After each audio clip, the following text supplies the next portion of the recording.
Hello,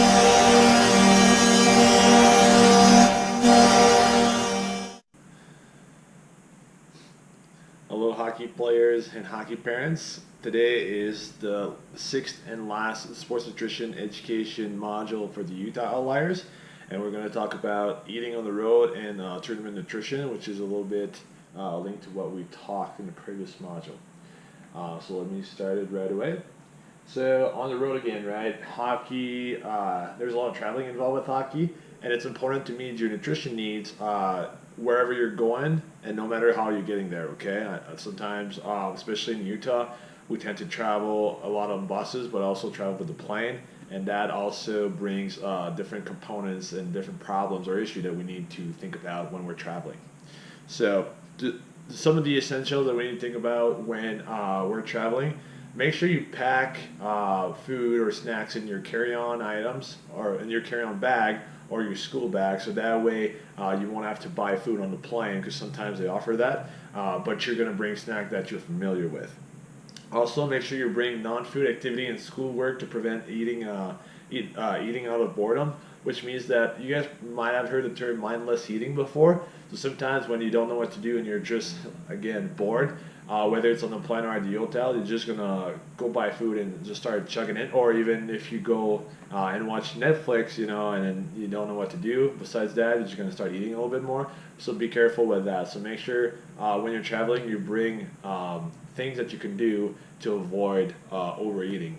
And lastly, make sure you bring an eye mask or earplugs, especially if you travel on a plane.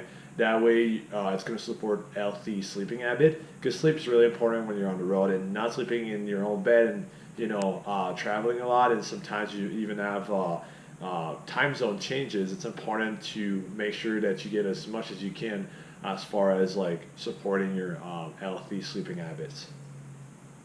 So some of the recommendations that I have for you guys: invest in a cooler and ice pack, especially. I mean, it's a little bit easier when you're traveling with buses now, but also keep in mind that a lot of places you go now too, you can buy pretty cheap coolers and ice packs that you can throw away, and they can be pretty cheap if you think about it. So that way you'll be able to store low-fat yogurt, string cheese, veggies, and hummus, and even deli and chicken sandwiches that you could have made or that you could have bought at the grocery store.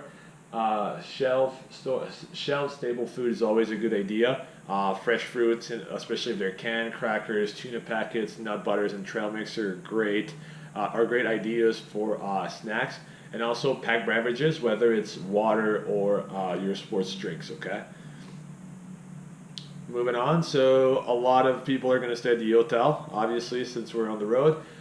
Make sure you find a local store that you can find and buy food there, and also use the fridge if it's available, right? That way, you might not have to pack a cooler, but using the fridge will be great also if you go out to eat and you have to bring leftovers back to save a little bit of money, right?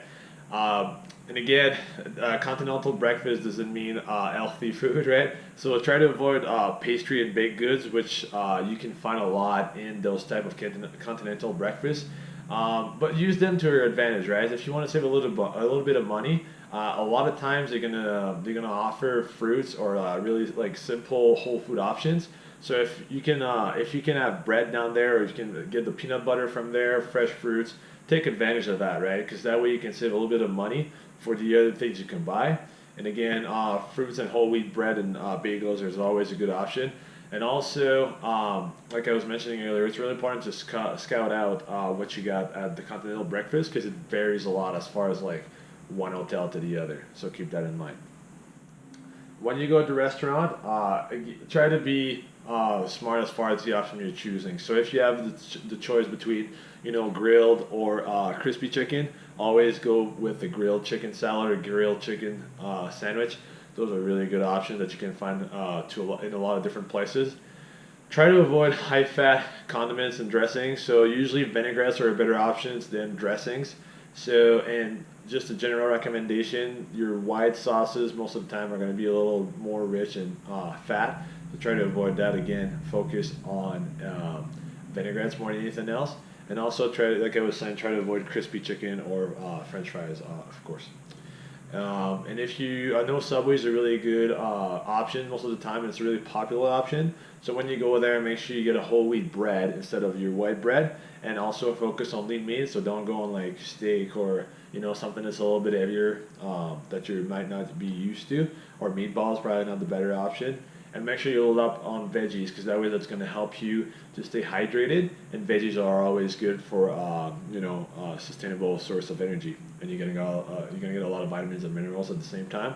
And again, like I was mentioning in the last slide, pick your condiment and cheese properly. You can always, if you go at Subway, you can always ask for low-fat cheese most of the time. I'm going to touch base a little bit on tournament play, which a lot of you guys are doing throughout the season.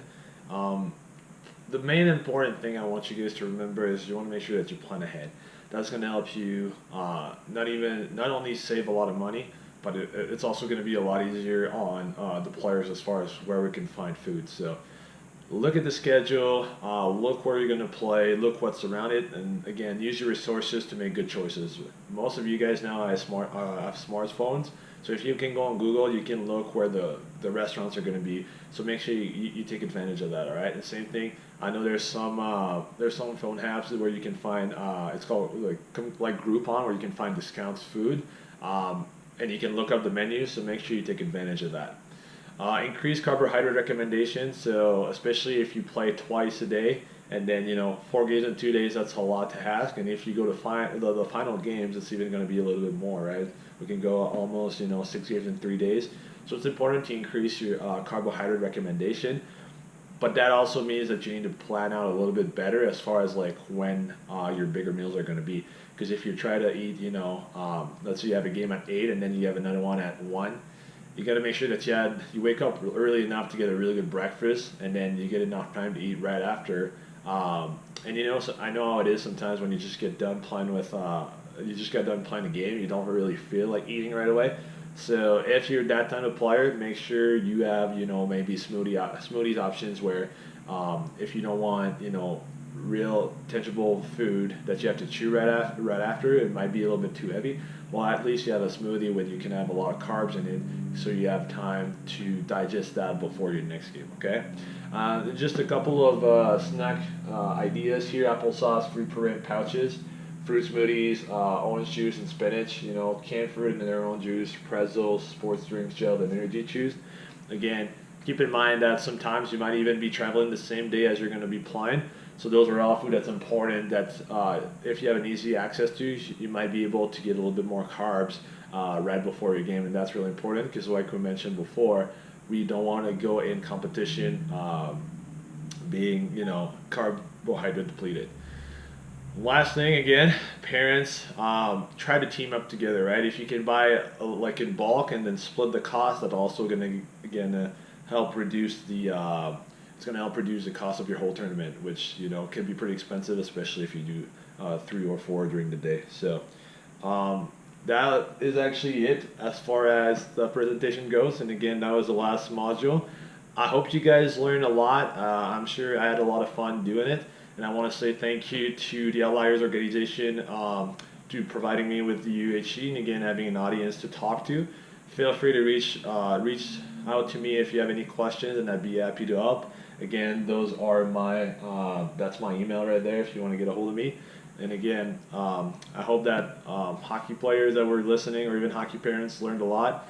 And feel free again to reach out to me, not only for nutrition, but if it's strength conditioning or even helping out as far as mentoring. So I'd be happy to help. Hope I'll see you guys soon. And again, good luck this summer for training, and good luck next season. Thank you.